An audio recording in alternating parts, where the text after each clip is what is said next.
Alex, we're gonna call this video how to price lawn care and why you don't want to. Okay?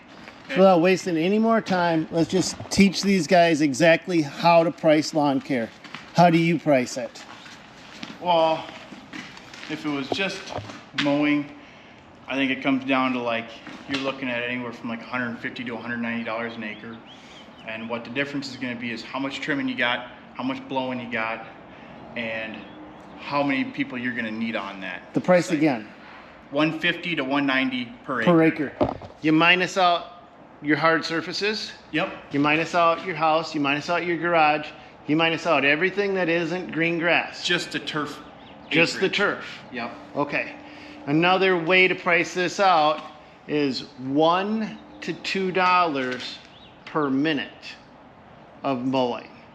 So what do you think of that idea? When we were talking earlier about it, I was kind of thinking that seems a little low. Okay. But if it's a one-man operation, I think that's pretty close to where you could be at, you know, if it's just one guy. One guy. That's if the solo guy, he doesn't know how to do lawn care, he wants to get in, he wants to try to figure this thing out. Yep. Those are two easy ways to do it. So if you're going to price it out, you want to use Alex's way, you've got to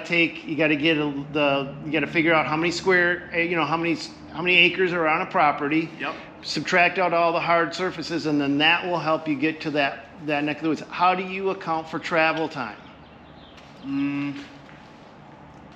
You know, I kind of just count that in as overhead, and if you're going to try to get your stick in certain neighborhoods, so your drive times are maybe 5 to 10 minutes at the most, back roads, okay. You know, try to keep it in a niche, so you're just driving 5 to 10 minutes each way. You know, I kind of just look at that as overhead. It's kind of hard to charge. Let's show these guys what we do. So if you guys are not familiar with who we are, we're Dirt Monkey.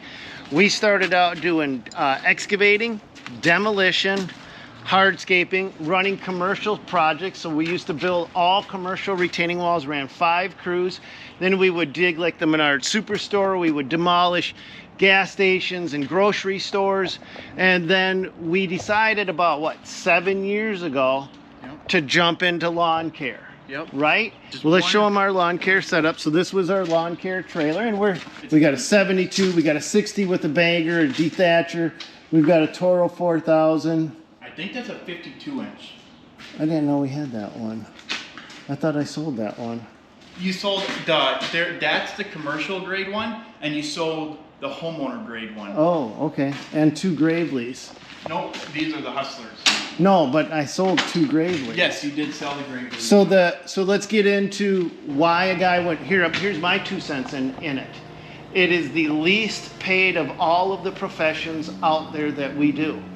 Because you are legitimately competing with Chuck in his truck. Yeah. You're competing with the 14-year-old Billy on the corner that's got he's mom and dad's lawn tractor, and he's going to go out and he's going to hustle and he's going to make it, and people are going to hire Billy, and they're going to be a lot more forgiving of Billy because Billy's only 14 and they don't like yelling at a 14-year-old kid. Yeah. Right? I mean, that's the town I grew up in. This is how we got started.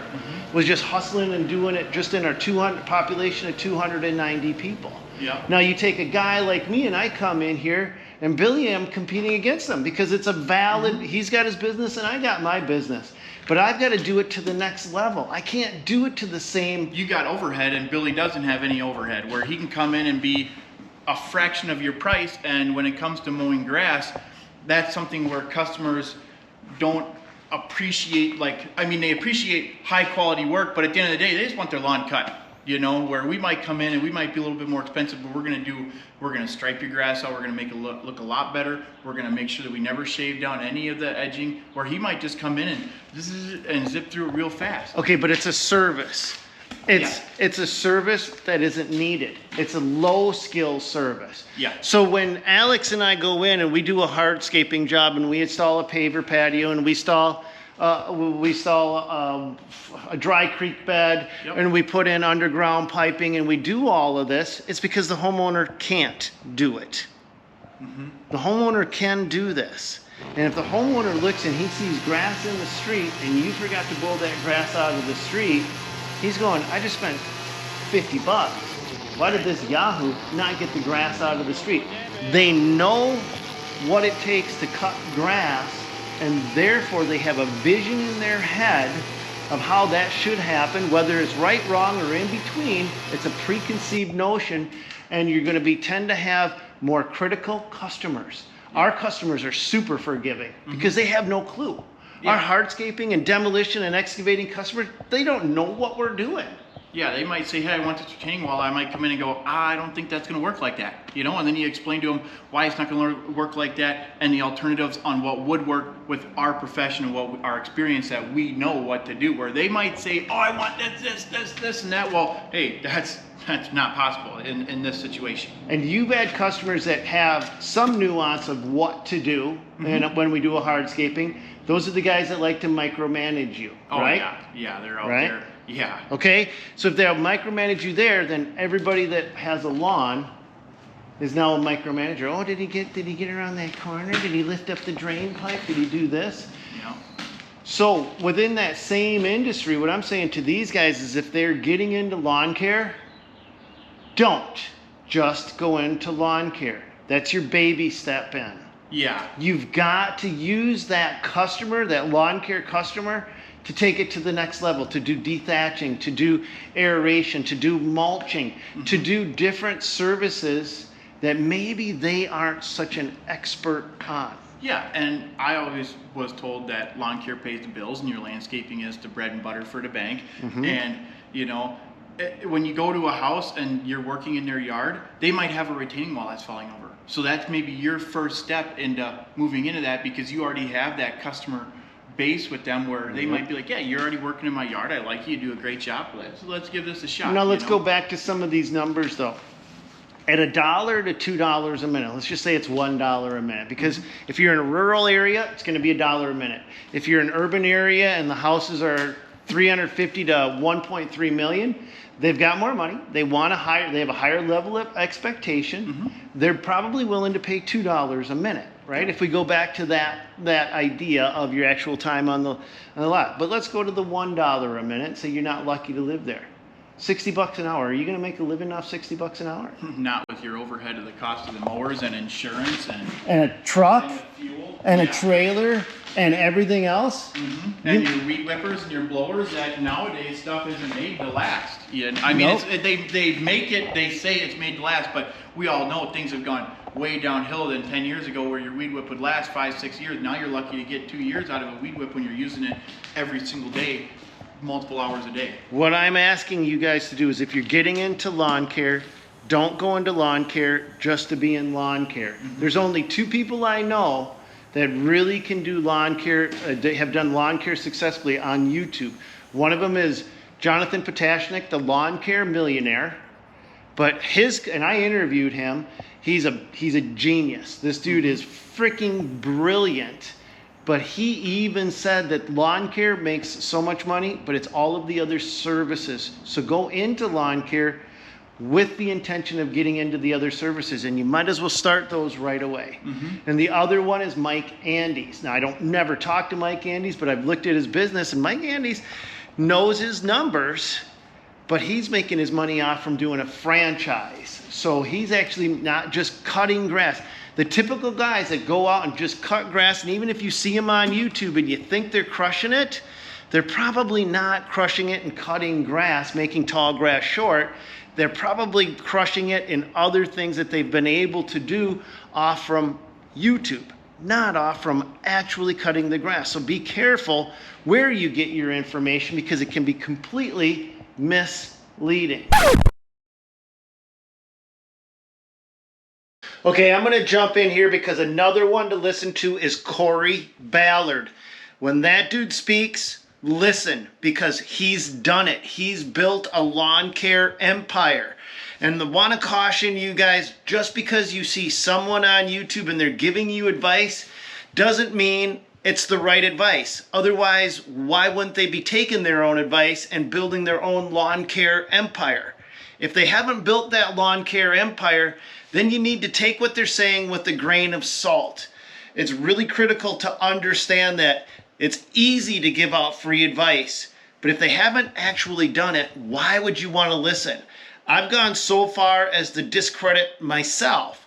people have asked me to help them build their business, and I've publicly said I can build a business up to a $2 million company because that's all I've ever done.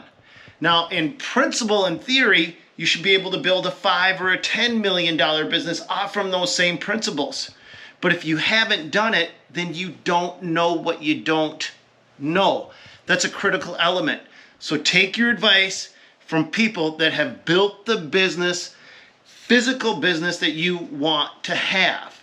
If it's a lawn care business, find the people that have lawn care empires. If it's something else, then watch what they do and do that exactly. Do not reinvent the wheel. I'm sorry for jumping on a soapbox here, but I think this is critically important to help you guys dial in your company. It's that important. Right? And I'm just saying this to you guys. How do you price lawn care? $1 to $2 a minute, acreage. 150 to 190 an acre. 190 acres. That's to make tall grass short, but also with the intention of utilizing your customers for more services and dive straight in as fast as you can into those other services, especially pesticide and fertilizer applications, herbicide applications, because it requires licensing. There's another layer of separation from you and the pack, because any Tom, Dick, and Harry that can buy a mower and has a pickup truck is your competition. Chuck in his truck. Yep. Billy on the corner, both of your competition. So isolate yourself from them by becoming a specialist in what you do. Is there anything else that you want to say about that? I think when you're saying dive right in, it's so easy to dive right in, where spring and fall cleanups, where you can make a ton of money on a spring and fall cleanup. You're buying a mower, the bagger attachment is just a fraction more. With the detacher, it's just a fraction more. So maybe it's like, I'm going to spend 15, but you can spend 18, and now you can provide an additional service with detachment. Are you going to pay? Are you going to charge an additional fee for that service? Oh yeah. And what is that going to be? That depends on the property, how many trees are on the property. I mean, it can really vary so much where it's difficult to give an upfront like average price, because it varies on every single property. You might roll up and you're just bagging the grass and aerating it so that that grass has room to kind of move. What they do is you get all these bumps when you get the frosting and heaving. When you aerate it, when it thaws and heaves and thaws in the spring, it's going to make your yard stay How do guys bid it though? That's what I want to teach these guys, is what do they got to do to get their numbers dialed in? You know, it's tough for the spring and fall cleanups. I would shoot, if you had two guys out there, a guy on a blower, a guy on a bagger, I would shoot for about $125 an hour. You know, so if you're at the property for 2 hours, it's $250 plus your dump fees, because you're going to be hauling stuff out. Okay. You know, do you need 2 trucks and 2 trailers, or can you use a dump trailer and haul your mower equipment around as well and just get away with 1 truck? Here's the difference. What I was talking to back this conversation up a little bit earlier about specializing. We can get 60 to 120, $1 to $2 a minute for this piece of equipment. Yep. And you see that little sucker right here? These little pallets? These. I get $90 to $120 an hour for that little son of a duck. Yep. For that little son of a duck.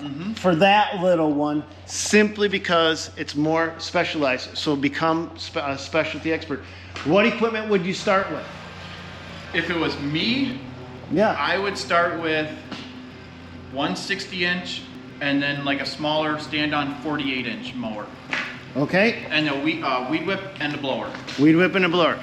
And I would start with a 52-inch and either a push mower or a gate clearer. A little son of a duck like this. Yeah, 36-inch. Little 36 that'll get through the gates, and then but it's gonna suck on hills. But not a good hill machine at all. Don't you go on a hill with that thing. I would not worry about a giant leaf blower like this. This is a $12,000 piece of equipment, but for spring and fall cleanups. It depends on if you have woods to blow it in. But I wouldn't worry about buying this out of the gate. This is a catastrophe to buy out of the gate. It's a beautiful piece of equipment. We freaking love it. It works great for our properties. We got large, massive accounts. We've got a lot of acreage. So that's why we need to have more specialized equipment. So any last other words that you can think of? If you're getting big into the spring and fall cleanups, a sucker.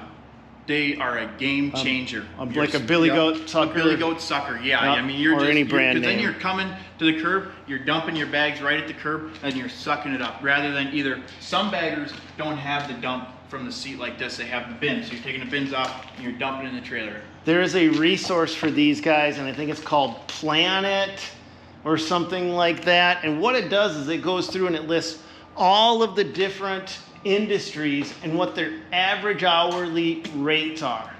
And mow and blow guys, that's what they call these guys that just do mow and blow. It's like, it is legitimately the lowest bottom of the rung, what a company can profit per hour. And I think it was $26 an hour. Pond guys, do you remember this? Do you remember at Greg Whitstock's Aquascape Academy? We learned this together. The pond guys were coming in at $253 an hour. And there is nothing about a pond that is complicated. No. You dig a hole in the ground, you might as well back a truck up and dump the frickin' boulders in, make it look pretty, fill it with water, you're never gonna see it again. And those guys average, Greg's company averaged $253 an hour in profit year after year after year. These aren't fabricated theories. This is what they actually did. Yeah. That's why I was blown away by the pond numbers when we were there learning out. My gosh. But. Get specialized right away. So that's why I say how to bid lawn care and why you don't want to do it. Right? I think we covered it. No, we didn't. We missed one of the most important elements, and that is efficiency. Your travel time and your routing will absolutely make you or break you. Well, let's talk to Alex about that. All right, just when we think we're done, we're not done. Both Alex and I realized you need a software system integrated into your company to control it. We do use Jobber. What do you think of them? I like Jobber a lot, especially when you're going to be keeping your route nice and dialed in. You can put all of your addresses in there and it will tell you what is the most productive way to take to all those jobs. Which one is first, which one is last, and which ones are in between. So it's a great way for managing how you're going to be driving around to all these lawn cares to be more productive. Yeah, that's where it becomes, we go back to where you say about being hyper efficient. Yep. You've got to do that. You have to. Plus also with Jobber, now something I've noticed, I've kind of sat back behind the scenes just to see how these guys use it. I notice you and Tim and Blaine are all like communicating through Jobber. Through Jobber, Yeah, especially when we get all new leads coming in. Rather than that lead just floating around, it gets updated into Jobber, and then that way we can, if Blaine calls them, I don't just see that lead going, oh, it's an open lead. Blaine comments on there, this is my lead. You know, that he made contact, so that way he's not having 3 people from the same company give him a call. One of the most important things you guys can do is contact your customers fast. Do not wait. The early bird gets the worm. It's a huge thing. Do not wait a day or 2 days, and that's where using a program system like Jobber, especially once you grow, because if you're getting into this to grow, you're going to need to be able to keep track of all of that, and this is what we use, and it works, and it's worth it because you also doesn't cost an arm and a leg to get into. No, it doesn't cost an arm and a leg to get into, and it helps with all your invoicing. It automatically knows when to send an invoice out at the end of the month, so you're not scrounging around making sure. If you mow an account 3 times a month, you put that in there that you mowed it 3 times, they automatically send the invoice over. You're not going through all your paperwork and going, oh God, which days did I mow this on? Which day did I do that on? Everything's right in there. If you mowed it 4 times, if you mowed it 5 times, it automatically sends the invoice out after 30 days, and then it lets them know after another 30 days that if they haven't paid it yet. So it's a really good way to keep up on your invoicing and getting your money paid to you as soon as possible. That's not me saying it. That's from a guy that uses it day in and day out. That's how Alex, Tim, and Blaine do it, so you guys know it's the real deal. We use it. We love it. I'm not going to steer you wrong on this thing. Make sure you tell them the Dirt Monkey sent you, and they're going to hook you up with something special. I don't know if it's a discount or if it's something else, but they promised me that they would do something special for you guys. And if this video has helped you guys out in some way, shape, or form, what you can do for me is hit the share button. The thumbs up goes a long way. But more importantly, share your experiences, because you guys that have been making tall grass short for a while have your war stories and you've learned your lessons, and I want to hear them, because a rising tide raises all ships, and when we all get better, we all win. Tim and I had this real long conversation, like, really, should we be giving away our pricing? Should we be giving away our secrets? And I said, well, Tim, wait a minute. If the people watching this, instead of lowballing and low bidding, understand to start to raise their price and value themselves, aren't we just improving our own bottom dollar, because we're not competing with Chuck and his truck who's undercutting us? Now Chuck and his truck and Billy on the corner know how to price out their services, and that we can all feed ourselves just a little bit better. But that's it for this one. God bless. Go get them, you guys. We will see you on another one. Two is it's hyper productive. Like, you got to be extremely productive. You can't waste any material, you can't waste fuel, you can't waste time, because you're only making so little. Because it's the profit margins are so small. So small. That's a great you point. You need to be extremely hyper productive out there in the field. You need to make sure that your guys are well trained in, so that they're not wasting any time, because every time that you waste is taking away from your little tiny profit window.